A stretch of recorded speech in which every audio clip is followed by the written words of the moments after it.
प्रभु यीशु मसीह के नाम में आप सबों को जय मसीह की। मेरे भाइयों मेरी बहनों, आप सब कैसे हैं? उम्मीद करते हैं सभी ठीक होंगे। तो आज का विषय आपने ऊपर पढ़ लिया है। तो आज का हमारा टॉपिक जो है वो ये है, वेयर इज़ माई सिक्योरिटी, मेरी सुरक्षा कहाँ है। हमारा यही विषय है। अगर आप हमारे चैनल के ऊपर नए हैं तो चैनल को सब्सक्राइब कर दें और बेल आइकन को दबा दें, और जितना हो सके आप इस वीडियो को ज़्यादा से ज़्यादा शेयर करें अपने रिश्तेदारों के साथ, अपने दोस्तों के साथ और लोगों के साथ शेयर करें, ताकि और भी लोग खुदा के वचन को, खुदा के प्यार को जान सकें।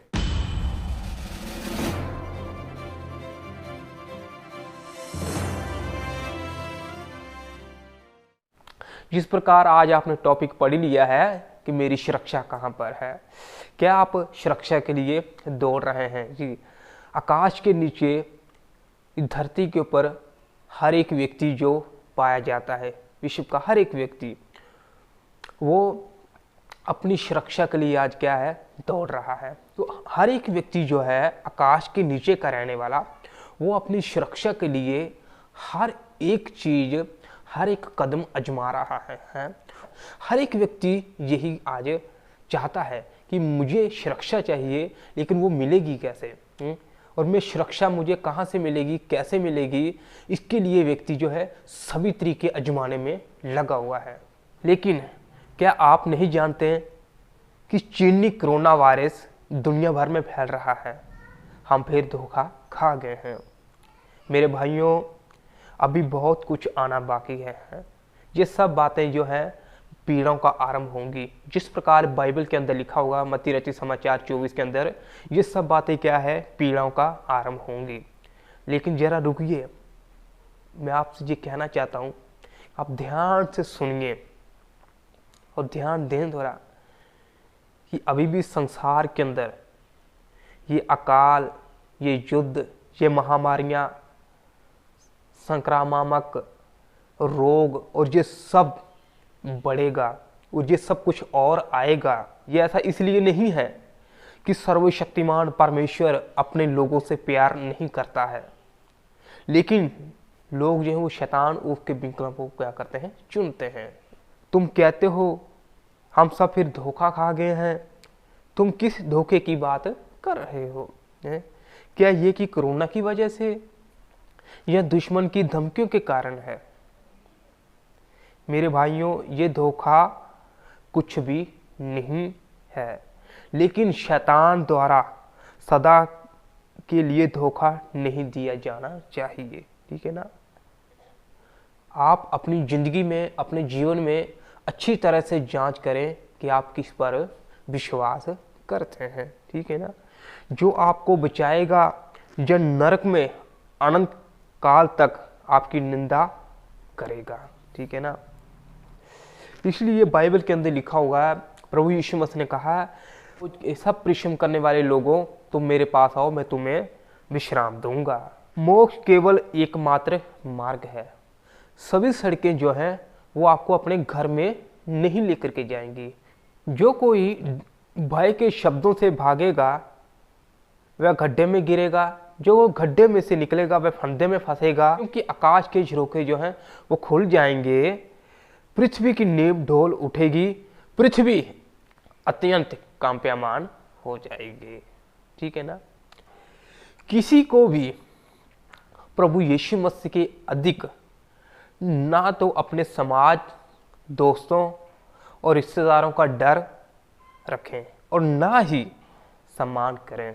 नरक में गिरने के बाद कोई भी आपकी मदद नहीं कर सकता, वे गिरावट है। आपसे अनुरोध है मेरा कि आप इस चेतावनी को अनदेखा ना करें, क्योंकि ये एक विदेशी धर्म या किसी भी धर्म के बारे में नहीं है।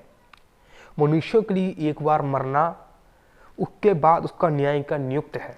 ठीक है ना? ये भी सोचें कि मृत्यु अभी परिवृक्ष को समाप्त कर देती है। ठीक है? एक बार जब आप इस दुनिया से चले जाते हैं तो आपके पास विकल्प नहीं होता। अब आप जो भी चुनते हैं उसी के अनुसार आप अपने अनंत काल व्यतीत करेंगे। स्वर्ग का एकमात्र मार्ग सिर्फ प्रभु यीशु मसीह है।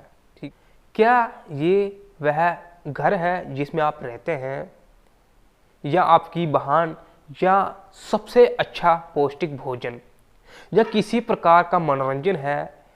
क्या ये समाज में आपकी हैसियत है?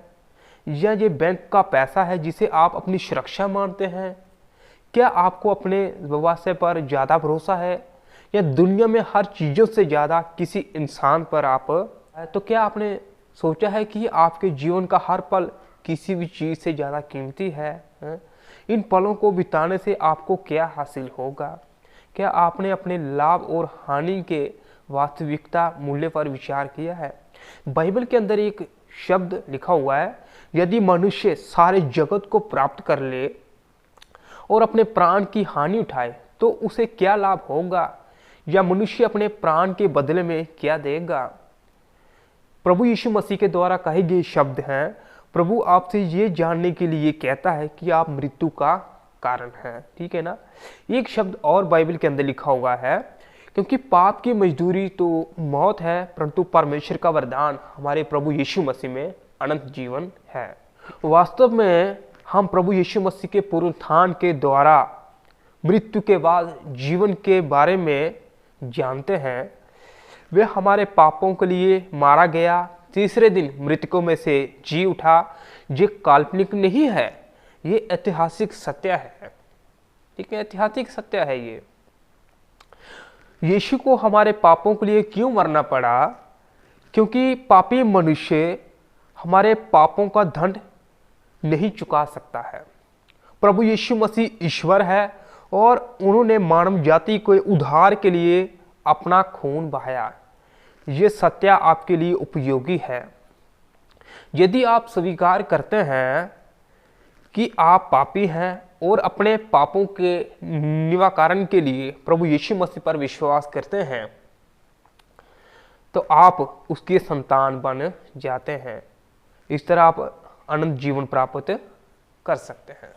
यूहन्ना 3:16 में लिखा हुआ है, क्योंकि परमेश्वर ने जगत से इतना प्रेम किया कि उसने अपने इकलौता पुत्र यीशु मसीह दे दिया, ताकि जो कोई उस पर विश्वास करे वह नाश नहीं हो परंतु अनंत जीवन पाए। ठीक है। हाँ, ये कि प्रभु यीशु मसीह के साथ हमेशा की जिंदगी है, जिसे सभी को सबसे मूल्यवान समझना चाहिए।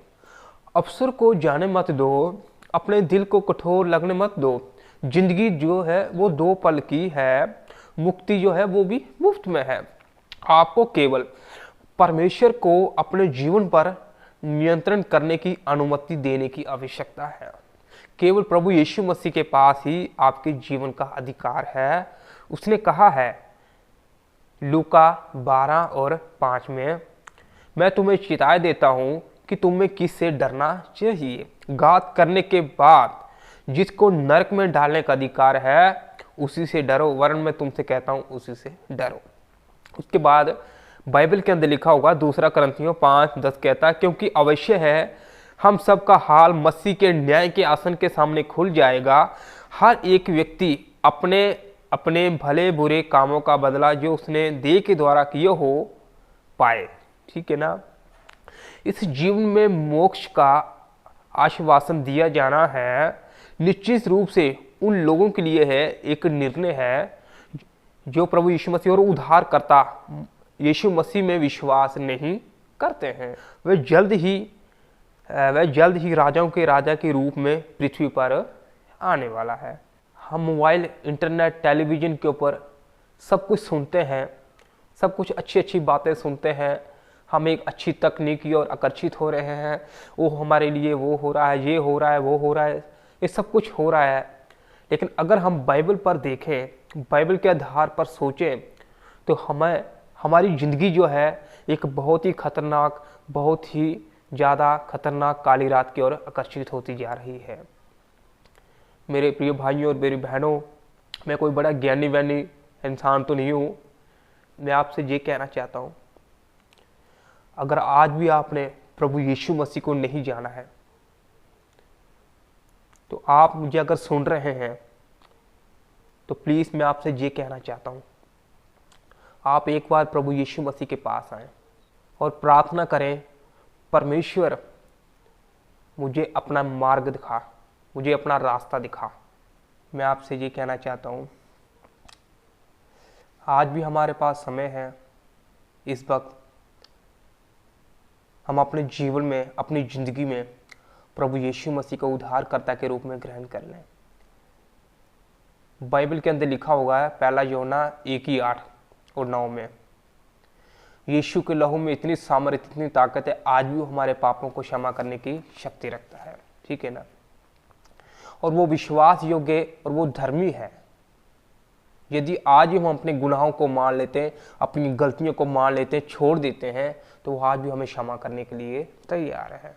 लेकिन मेरे भाइयों, मेरी बहनों, मैं आपसे कहना चाहता हूँ, अपनी ज़िंदगी में, अपने जीवन में झांचें, परखें, क्या हम विश्वास में हैं या नहीं हैं। आओ हम मिलकर के प्रार्थना करेंगे। प्रिय स्वर्गीय परमेश्वर, मैं तेरे पास आता हूँ यीशु के नाम में। मैं अपने पापों के लिए दुखी हूँ और जिस प्रकार मैंने जीवन जिया, जो कार्य मैंने किए, कृपया मुझे माफ़ करें, मुझे शुद्ध करें, मुझे अपने लहू से धो दे। तेरे वचन के अनुसार अपने मुंह से मैं अंगीकार करता हूँ। प्रभु यीशु मसीह पर मैं अपने हृदय में विश्वास करता हूँ कि परमेश्वर ने यीशु को मृतकों में से जिलाया और अभी भी वह कार्यशील है। मैं प्रभु यीशु मसीह को ग्रहण करता हूँ अपने व्यक्तिगत उद्धारकर्ता के रूप में। उसके वचन के अनुसार जो झूठ नहीं बोलता, जिसमें मैं विश्वास करता हूँ, मेरा उद्धार हुआ है। पिता तेरा धन्यवाद हो। आमीन, आमीन। प्रभु आपको आशीष करे। जय मसीह।